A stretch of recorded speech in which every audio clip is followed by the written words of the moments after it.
Gatekeeper का इनाम। जब एक दर्जन आदमी खुलेआम या इशारे से किसी आदमी को पागल कहना शुरू कर दें, तो वो खुद भी अपने पर शक करने लगता है। भूतपूर्व गेटकीपर गोविंद सिंह के साथ भी यही हुआ, और इसके लिए लोगों को दोष देना भी गलत है। ऐसे आदमी के लिए आप भी क्या कहेंगे जो अपने हाथ में एक रजिस्टर्ड लिफाफा लिए आपके पास आए और पूछे, मुझे बताइए कि इसके भीतर क्या है। इस बात का जवाब यही होगा कि खोलो और देख लो। लेकिन इस बात से वो इतना डर जाता था जिसका जवाब नहीं, मैं ये नहीं कर सकता। ये कहकर वो अपने किसी दूसरे परिचित के पास जा खड़ा होता और यही सवाल उससे भी करने लगता। सब उसे यही जवाब देते तो वो कहने लगता कि आप सब पागल हैं।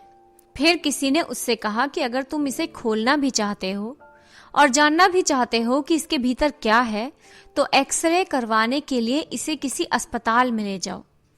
ये सलाह उसे एक पूर्व कंपाउंडर ने दी जो दूसरी सड़क पर रहता था। ये क्या होता है? गोविंद सिंह ने पूछा। जब उसे एक्सरे क्या होता है ये समझाया गया तो वो पूछने लगा, ऐसा अस्पताल कहाँ मिलेगा जिसमें एक्सरे होता हो? लेकिन इस विषय में आगे बढ़ने से पहले हमें यह जानना पड़ेगा कि ये समस्या क्यों पैदा हुई। 1914-1918 के पहले विश्व युद्ध के बाद जिसमें वो लड़ा था, उसे इंग्लैंडिया दफ्तर में गेटकीपर की नौकरी के लिए सिफारिशी चिट्ठी दी गई। उसे ये काम बहुत अच्छा लगा। उसे एक खाकी ड्रेस पहनने को दी गई जिसके कंधे पर एक चमकदार पट्टी थी और हाथ में रखने के लिए एक छोटी सी छड़ी दी गई। छड़ी हाथ में पकड़कर वो गेट पर रखे एक स्टूल पर बैठ गया। मैनेजर की गाड़ी जब फाटक से घुसती तब सीधे खड़े होकर वो उसे मिलिट्री सैल्यूट मारता। दफ्तर में 100 के करीब कर्मचारी थे और जब वे भीतर आते या बाहर जाते तो वो उन पर नजर रखता। समय समाप्त होने पर जब जनरल मैनेजर सीढ़ियों से खट खट करता नीचे उतरता तो वो सीधा तन कर खड़ा हो जाता और उसके जाने के बाद सभी 100 कर्मचारी एक एक करके बाहर निकलना शुरू हो जाते। फिर वो दरवाजा बंद करता, स्टूल उठाकर भीतर रखता और उसी पर अपनी छड़ी भी तिरछी करके टिकाता। फिर बाहर निकलकर वो मुख्य फाटक का ताला लगाकर उसे भी सील कर देता। इस तरह उसने नौकरी के 25 साल गुजार दिए और फिर पेंशन दी जाने की प्रार्थना की थी। वो अभी रिटायर होने की बात न सोचता, लेकिन अब उसकी नजर कमजोर हो चली थी और कान भी ऊंचा सुनने लगे थे, और मैनेजर जब सीढ़ियों से नीचे उतरते तो उसे सुनाई नहीं पड़ता था कि वे आ रहे हैं। 10 कदम दूरी पर आ रहे व्यक्ति को वो नहीं पहचान पाता था कि कौन आ रहा है। उसे अपनी कंपनी के अध्यक्ष के सामने पेश किया गया, जिसने कागजों से सिर उठाकर कहा, तुम्हारे काम से कंपनी बहुत संतुष्ट है, इसलिए उसने तुम्हें आजीवन 12 रुपए महीने की पेंशन देने का फैसला किया है। गोविंद सिंह ने एड़िया जमाकर सिर उठाकर सैल्यूट किया और फिर पीछे घूमकर प्रसन्न मन कमरे से बाहर निकल गया। ये दूसरी बार अध्यक्ष ने उससे बात की थी। पहली बार तब जब उसे इस कंपनी में नौकरी दी गई थी। तब वो जैसे ही अपनी ड्यूटी पर आकर खड़ा हुआ था, अध्यक्ष ने भी दफ्तर में पैर रखा। नया आदमी देखकर उसने पूछा था, कौन हो तुम? और उसने सैल्यूट मारकर फुर्ती से जवाब दिया था, सर, मैं नया गेटमैन हूं। उसके बाद 25 साल बाद ये दूसरी बार बात हुई थी। दोनों दफा यद्यपि अध्यक्ष ने बहुत कम शब्द बोले थे, उन्हें सुनकर उसमें मानो बिजली दौड़ गई थी। सिंह की नजरों में वो देवता के समान था, और देवता भी जिंदगी में कभी कभी ही प्रकट होकर 2-4 शब्द ही बोलते हैं। कई दफा जब वो चुप बैठा सोचता रहता तो उसके दिमाग में अध्यक्ष की गरिमा और व्यक्तित्व की तस्वीर बनती रहती। पेंशन मिलने के बाद भी उसकी जिंदगी उसी तरह सुख से बीतती रही। पेंशन के रुपए और उसकी बीवी 2 घरों में झाड़ू पोछा करके जो कुछ कमाती थी, दोनों को मिलाकर उसका खर्चा बहुत अच्छी तरह चल जाता था। खाना खाकर वो घर से निकल जाता और मित्रों से मिलता जुलता, फिर एक सिगरेट की दुकान पर जिसे उसका एक संबंधी चलाता था जाकर जम जाता। महीने की पहली तारीख को ही उसके इस कार्यक्रम में फेर पड़ता, जब वो वर्दी पहनकर अपने दफ्तर जाकर अकाउंटेंट से पेंशन का पैसा लेने जाता। जब कभी पैसा लेने वो शाम को जाता तो सड़क के किनारे खड़े होकर अध्यक्ष के बाहर आने का इंतजार करता और गाड़ी में बैठते समय उसे सैल्यूट मारकर वापस घर आता। अब उसका समय बिल्कुल खाली था, चारों तरफ फैला फालतू समय। अपने बारे में उसने एक नया आविष्कार किया। वो लकड़ी और मिट्टी का बुरादा मिलाकर खिलौने बनाने लगा। उसे अचानक ही एक दिन इस बात का ज्ञान हुआ जब एक बच्चा अपना टूटा खिलौना लेकर आया और उसे ठीक करने को कहने लगा। उसने खिलौना ठीक ही नहीं कर दिया, उससे पहले से अच्छा एक अलग खिलौना बनाकर भी दे दिया। इस बात से उसे खुद भी बड़ी खुशी हुई और इसके बाद वो इसी काम में लग गया। उसके घर के पिछवाड़े काफी अच्छी मुलायम मिट्टी थी और संबंधी की सिगरेट की दुकान के बगल में आरा लगा था, जहां उसे लकड़ी का बुरादा मिल जाता था। रंग वो दुकान से खरीद लेता था। 2-4 आने में बहुत से रंग मिल जाते थे। अब उसका समय बड़ी तेजी से बीतने लगा। घर के सामने की जगह में उसका काम शुरू हो गया और देखते ही देखते वो रंग बिरंगे तरह तरह के खिलौनों की नुमाइश ही खड़ी हो गई। ये एक पूरी दुनिया थी। पशु, पक्षी, आदमी, मकान, पूरे गांव और बाजार। फाटक पर खड़ा वो जो भी देखता रहता था, भिखारिन, मदारी, अफसर, खोमचे वाला, सब्जी बेचने वाला, सब कुछ उसने बनाकर पटरी पर सजा दिए। मिट्टी और बुरादे से ये सब बनाकर वो इन्हें लकड़ी के पतले टुकड़ों में जड़कर सामने सजा देता। फिर इन्हें उसने सिगरेट की दुकान पर रखना शुरू कर दिया, जहां इनकी बिक्री भी होने लगी। पैसा भी आने लगा, लेकिन पैसे से ज्यादा खुशी उसे इन्हें बनाकर मिलती थी। दूसरी दफा जब वो पेंशन लेने गया, तब अपने साथ अपना सबसे अच्छा खिलौना सड़क का दृश्य लेकर गया। उसे अकाउंटेंट को देकर बोला, इसे साहब को दे देना। इसके बाद फिर जब वो पेंशन लेने गया तो एक और खिलौना खेलते हुए बच्चे के साथ ले गया और उसे भी अकाउंटेंट को दे दिया। पूछा, साहब को मेरा खिलौना कैसा लगा? अच्छा लगा, ये खिलौना भी उन्हें दे देना। इसके बाद हमेशा वो अपने साथ एक खिलौना साहब को देने के लिए ले जाता और अकाउंटेंट से पूछता, साहब को खिलौना कैसा लगा? हर बार उसे यही जवाब मिलता, बहुत अच्छा लगा उन्हें। उन्होंने कहा बहुत अच्छा बनाया है। इसके बाद उसने एक बहुत बड़ा खिलौना बनाया। इसमें उसने दफ्तर का फाटक बनाया, गेट पर वो वर्दी पहने खड़ा है, साहब गाड़ी से उतर रहे हैं, ये सारा नज़ारा बड़ी कुशलता से अंकित कर दिया। ये सबको बहुत शानदार लगा और उसे खुद अपने पुराने दिनों की याद आ गई। इसे भी साहब को देने के लिए वो अकाउंटेंट को दे आया। इसे देखकर दफ्तर के सारे लोग जमा हो गए और वाह वाह कहने लगे। एक बोला, तुम खुद भी इसमें बड़ी शान से खड़े हो। इतनी तारीफ सुनकर उसे कुछ डर भी लगा और वो बोला, साहब इसे देखकर खफा तो नहीं होंगे? नहीं नहीं, खफा क्यों होने लगे? अकाउंटेंट ने कहा और पेंशन के पैसे उसे पकड़ा दिए। 1 हफ्ते बाद जब वो घर के बाहर पत्थर पर बैठा मिट्टी मल रहा था, डाकिया आया और कहने लगा, तुम्हारी रजिस्ट्री आई है। उसे ताज्जुब हुआ। बोला, मेरे लिए रजिस्ट्री? उसे तो साधारण चिट्ठी लेते हुए भी डर लगता था। अब तक सारी जिंदगी में उसके लिए 3 ही चिट्ठियां आई थी और जब तक वो इन्हें पढ़वा कर सुन नहीं लेता था कि क्या लिखा है, तब तक वो कांपता ही रहता था। और अब अचानक ये रजिस्टर्ड चिट्ठी आ पहुंची थी, उसके लिए पहली रजिस्टर्ड चिट्ठी। रजिस्ट्री से तो वकील ही चिट्ठियां भेजते हैं, है ना? वो परेशानी से कहने लगा। हाँ, होता तो यही है, पोस्टमैन ने जवाब दिया। तुम इसे वापस ले जाओ, मुझे नहीं चाहिए, वो पोस्टमैन से कहने लगा। तो मैं इस पर लिख दूं वापस की? उसने पूछा।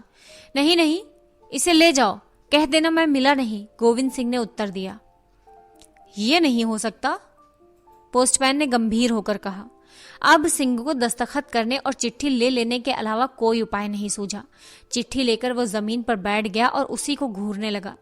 पत्नी बाहर आ गई। जब लौटी तो इस तरह चुप बैठा देखकर पूछने लगी, क्या बात है? ये तुम्हारे हाथ में क्या है? घुटी सी आवाज में उसने कहा, ये रजिस्ट्री आई है, और चिट्ठी उसकी ओर फेंक दी। क्या है इसमें? मुझे क्या पता, हमारी बर्बादी की खबर हो सकती है इसमें, ये कहकर वो फूट पड़ा। पत्नी उसे 1 मिनट देखती रही, फिर कुछ जरूरी काम निपटाने घर में चली गई। कुछ देर बाद वापस आई, तब भी उसका यही हाल देखकर कहने लगी, खोलकर क्यों नहीं देख लेते इसे, किसी से जाकर पढ़वा लो। इस पर तो डर के मारे उसने हाथ खड़े कर दिए। तुम नहीं जानती क्या कह रही हो, इसे खोला नहीं जा सकता। इसमें शायद लिखा हो कि मेरी पेंशन रोक दी गई है और पता नहीं साहब ने क्या कुछ कहा हो। तो दफ्तर जाकर उन्हीं से क्यों नहीं पूछ लेते? मैं दफ्तर जाऊं? मैं तो वहां अब अपनी शक्ल भी नहीं दिखाऊंगा। वो धीरे धीरे बोलता रहा। सारी जिंदगी मेरे खिलाफ एक भी बात नहीं कही गई। अब वो कांपने लगा। मैं जानता था दफ्तर का मॉडल बनाकर मैं परेशानी मोल ले रहा हूँ। पहले भी जब मैं कुछ बनाकर ले जाता था तो सारा दफ्तर इकट्ठा होकर तारीफ करने लगता था। ये सब भी साहब के कानों में जरूर पहुंचा होगा। यही सब कहता चिट्ठी हाथ में लिए वो घूमता रहा। खाने में उसकी रुचि खत्म हो गई थी। फटे पुराने कपड़े पहने, बाल बढ़ाए वो पागलों की तरह सड़कों पर घूमता। जो साफ सुथरी सैनिक की उसकी जिंदगी को देखते हुए लोगों को बहुत अजीब लगता था। उसकी पत्नी की मानसिक शांति भी समाप्त हो गई थी और वो भी पति के लिए बहुत चिंतित रहने लगी थी। उसे जो भी मिलता उससे वो यही सवाल करता, इस पत्र में क्या है, मुझे बताओ। लेकिन वो इसके लिए तैयार नहीं होता कि पत्र खोलकर देखे कि उसमें क्या लिखा है। अंत में यही हुआ कि सिंह ने एक्सरे वाले अस्पताल का पता लगाया जो रेड कोर्स रोड पर था। जब वो फाटक पर पहुंचा तो देखा कि वहां गाड़ियों की लाइन लगी थी और बाहर एक गोरखा सिपाही खड़ा था। सोफों पर बैठे बहुत से लोग पत्रिकाएं और पुस्तकें पढ़ रहे थे। उन्होंने सिंह की तरफ एक हल्की सी नजर डाली और फिर पढ़ने में लग गए। वो दरवाजे पर असमंजस की स्थिति में खड़ा रहा। ये देखकर एक सहायक उसके पास आया और पूछने लगा, तुम्हें क्या चाहिए? सिंह ने उसे सैल्यूट किया और चिट्ठी सामने बढ़ाकर पूछने लगा, मैं जानना चाहता हूं कि इसमें क्या है। सहायक ने कहा कि खोलकर देख लो, लेकिन सिंह ने कहा, लोगों ने कहा है कि आप इसे खोले बिना बता सकते हैं कि इसमें क्या लिखा है। आप कहां से आ रहे हैं? सिंह ने उसे अपनी पूरी जिंदगी का ब्यौरा दिया और अंत में कहा, मैंने जिंदगी भर बिना शिकायत के नौकरी की है। अब मुझे लगता है इसमें मेरे लिए कोई परेशानी छिपी है। ये कहते हुए उसकी आंखों में आंसू आ गए। सहायक ने अचरज से उसे देखा, जो और भी बहुतों ने यह सुनकर किया था। फिर मुस्कुराकर कहा, घर जाकर आराम करो, तुम्हारी तबीयत ठीक नहीं है, जाओ घर जाओ। आप मुझे ये नहीं बता सकते कि इसमें क्या लिखा है? बहुत दयनीय होकर उसने कहा। सहायक ने पत्र हाथ में लेकर उसे देखा और पूछा, मैं इसे खोल सकता हूँ? नहीं नहीं नहीं। सिंह ने झपट कर पत्र उसके हाथों से ले लिया। उसकी आंखों में दहशत दिखाई देने लगी थी और लोगों ने भी सिर उठाकर उसे देखा और मनोरंजन के भाव से मुस्कुराए। सहायक ने नरमी से उसका कंधा थामा और बाहर ले गया। घर लौटते हुए वो इसी पर सोचता रहा, ये सब मुझे ऐसे क्यों देखते हैं? क्या मैं सचमुच पागल हूँ? दिमाग में ये शब्द आते ही वो एकाएक सड़क के बीच में ही रुककर खड़ा हो गया और चिल्लाकर कहने लगा, तो ये बात है, यही बात है, मैं पागल हूं, पागल। उसने खुश होकर सिर हिलाया, जैसे पूरी सच्चाई उसकी समझ में आ गई है। अब वो जान गया कि लोग उसे अजीब नजरों से क्यों देखते थे। वाह, अरे वाह, ये कहकर वो हंसने लगा। इससे उसे काफी चैन मिला। मैं पागल हो गया था और मुझे इसका पता ही नहीं था। वो पिछले दिनों के बारे में सोचने लगा। एक एक दिन की सभी घटनाएं जब से उसने खिलौने बनाना शुरू किया था उसकी आंखों के सामने से गुजरने लगी। 25 साल की इज्जतदार नौकरी करने के बाद कौन भला आदमी खिलौना बनाना शुरू करेगा? अब जैसे उसके शरीर के जोड़ खुलने लगे और वो आराम से चलने लगा। उसे लगा कि वो उड़ भी सकता है। उसने दोनों हाथ ऊपर उठाए और सड़क पर दौड़ना शुरू किया। लोग उसे देखने के लिए रुक गए तो वो चिल्लाकर कहने लगा, मुझ पर मत हंसो, मैं तो पागल हूँ। कौन जानता है तुम भी अगर मेरी तरह खिलौने बनाने लगोगे तो पागल हो जाओगे। ये कहकर वो भीड़ के बीच चिल्लाता हुआ दौड़ने लगा। तभी उसने देखा स्कूल से बहुत से बच्चे निकलकर चले आ रहे हैं। उसने सोचा, शोर का अभिनय करके इनका मनोरंजन करूं। वो जमीन पर हाथ पैरों के बल चलकर गुर्राता हुआ बच्चों की तरफ जाने लगा। जब वो घर पहुंचा उसकी हालत बुरी हो रही थी। पत्नी मसाला पीस रही थी। उसे देखकर बोली, ये क्या तमाशा है? उसके बालों में धूल भरी थी और सारा शरीर कीचड़ से सना था। वो ठट्ठे मारकर हंस रहा था, इसलिए बोल भी नहीं पा रहा था। पता है क्या हुआ? क्या हुआ? मैं पागल हूं, पागल। अब मुझे पता चल गया। उसने कोने में रखी टोकरी उठाई और उसमें से मिट्टी लेकर एक टोप बनाया। फिर उसे सिर पर लगा लिया।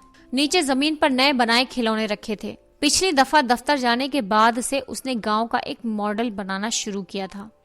इसमें एक सड़क भी थी। लाल टाइलों से बने मकान थे। नारियल के पेड़ों पर हरे फल लटक रहे थे। औरतें रंग बिरंगी साड़ियां पहने सिर पर पानी से भरे बर्तन लिए जा रही थी।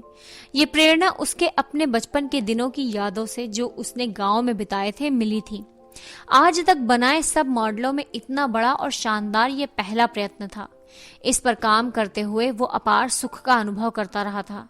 इसे मैं अपने ही पास रखूंगा, ये मेरे बचपन की यादगार है। इसे मैं किसी नुमाइश में रखूंगा, इसके लिए मुझे मेडल मिलेगा। वो खजाने की तरह इसकी रक्षा करता था। जब ये गीला था वो अपनी पत्नी को इसके 10 गज दूर तक चलने भी नहीं देता था। कहता था, इसे दूर रहना, इस गांव तक तुम्हारे पैरों की धूल नहीं पहुंचनी चाहिए। अब पागल की तरह उसने इसे देखा, फिर पैर उठाकर उसे कुचलना शुरू कर दिया। बहुत जल्द सारा मॉडल रंगीन टुकड़ों के ढेर में बदल गया। मिट्टी अभी तक कुछ गीली थी। उसने देखा सड़क पर एक गधा घूम रहा था। उसने सारा मलबा उठाया और गधे के सामने डाल दिया। अच्छा लगे तो इसे खा जाओ, ये बहुत अच्छा गांव है। इसके बाद वो फिर बाहर निकल गया। पागलों की तरह सड़कों पर टहलने लगा, फिर रुक गया। आराम से एक एक कदम उठाकर धीरे धीरे चला। गहरी सांस खींची। सिर पर टोप लगा था जिसके भीतर से सफेद बाल निकल पड़े थे। बाहें पीठ के पीछे, उंगलियों में वही चिट्ठी दबाए, सिर आसमान की तरफ उठाए वो मार्केट रोड पर इस तरह आगे बढ़ने लगा मानो दुनिया का मालिक हो। उसके पागलपन ने उसे असीम स्वतंत्रता, शक्ति और उत्साह प्रदान कर दिया था। लोग उसे देखकर हंस रहे थे, मजाक कर रहे थे, परंतु उस पर किसी बात का कोई प्रभाव नहीं पड़ रहा था। चलते चलते उसकी नजर सामने खड़े खंभे पर लगे एक बल्ब पर पड़ी। उसे देखकर कह बोला, अरे पपीते जितना बड़ा बल्ब। वो बहुत दिन से पत्थर मारकर इसे तोड़ने का विचार किया करता था, पर हिम्मत नहीं पड़ती थी। अब पागलपन की झोंक ने उसमें वो साहस और उत्साह पैदा कर दिया कि ये काम कर डाले। उसने जमीन से पत्थर उठाया और निशाना साधकर बल्ब की दिशा में फेंक दिया। बल्ब फूट गया और उसकी आवाज उसे संगीत की तरह लगी। एक सिपाही दौड़कर आया और उसका कंधा पकड़कर बोला, यह क्यों किया? उसने गुस्से में भरकर जवाब दिया, मुझे पपीते का शीशा तोड़ना अच्छा लगता है। सिपाही बोला, मेरे साथ पुलिस स्टेशन चलो। अरे हाँ, मैं जब मेसोपोटामिया में था उन्होंने मुझे एक दफा आधे राशन पर रख दिया था। ये कहता हुआ वो पुलिस स्टेशन की ओर चल पड़ा। बीच में रुका, सिर्फ एक तरफ मोड़ा और बोला, ये सड़क सीधी नहीं है। कई गाड़ियां और साइकिलें उसकी तरफ आ रही थी। इन सब में उसे कमियां दिखाई दे रही थी। उन्हें वो ये बातें बताना चाह रहा था। वो सड़क के बीचों बीच रुक गया, हाथ फैलाए और चिल्लाकर बोला, रुको, रुक जाओ। गाड़ियां रुक गईं। साइकिलों पर सवार लोग नीचे उतर आए और उसने भाषण देना शुरू किया। मैं जब मेसोपोटामिया में था दोस्तों, मैं तुम्हें वो बातें बताऊंगा जो तुम्हें पता नहीं है। सिपाही ने उसे किनारे की तरफ खींचा और गाड़ियों को आगे बढ़ने का इशारा किया। एक साइकिल वाला उसे ध्यान से देखकर उसकी तरफ आया और बोला, अरे ये तो सिंह है, वही अपना सिंह। अरे तुम ये कैसे कपड़े पहने हो? तुम्हें क्या हुआ भाई? पागलपन की रौ से धुंधली हुई नजर से भी वो इस व्यक्ति को पहचान गया। ये तो दफ्तर के अकाउंटेंट थे। उसने आदत के मुताबिक सीधे खड़े होकर अकाउंटेंट को सैल्यूट किया और बोला, माफ कीजिएगा सर, मैं आपको नहीं रोकना चाहता, आप जा सकते हैं। ये कहकर उसने सड़क पर आगे इशारा किया और अकाउंटेंट को उसके हाथ में वही पत्र दिखाई दे गया। उसने लिफाफा पहचान लिया, हालांकि ये तुड़ मुड़ गया था और मिट्टी से भी सन गया था। सिंह, तुम्हें यह खत मिल गया? मिल गया सर, लेकिन आप चलिए, इस बारे में कोई बात नहीं करनी है। क्या बात है? ये कहते हुए उसने लिफाफा छीन लिया और बोला, तुमने इसे खोला क्यों नहीं है? ये कहकर उसने लिफाफा खोल लिया और पत्र निकालकर जोर से पढ़ने लगा। जनरल मैनेजर को आपके भेजे मॉडल बहुत कथात्मक लगे हैं और इनके लिए वे आपको 100 रुपए के इनाम की घोषणा करते हैं। वे आशा करते हैं कि इससे आपको ये काम करने का प्रोत्साहन मिलेगा और इस कला में आप और ज्यादा प्रगति कर पाएंगे। पत्र अंग्रेजी में था, इसलिए उसका पूरा अनुवाद करके भी उसे सुनाया गया और पत्र के साथ 100 रुपए का जो चेक नत्थी था वो निकालकर उसे पकड़ा दिया गया। ये तमाशा देखने बड़ी भीड़ इकट्ठा हो गई। सिंह ने पत्र अपनी आंखों से लगाया, सिर पर हाथ मारा और जोर से बोला, सर आप बताएं, मैं पागल हूं या नहीं? तुम बिल्कुल ठीक लग रहे हो। तुम पागल बिल्कुल नहीं हो, अकाउंटेंट ने कहा। सिंह ये सुनकर उसके पैरों पर गिर पड़ा और आंखों में आंसू भरकर बोला, सर आप देवता हैं जो मुझे पागल नहीं कह रहे हैं। ये सुनकर मैं बहुत खुश हूं। अगली दफा जब वो फिर अपनी पेंशन लेने दफ्तर पहुंचा, लोग उसके चारों ओर घिर आए और पूछने लगे, अब क्या बना रहे हो कलाकार? कुछ नहीं सर, अब मैं कुछ नहीं बनाता। ये भले आदमी का काम नहीं है। ये कहकर उसने पैसे लिए और तेज कदमों से बाहर निकल आया।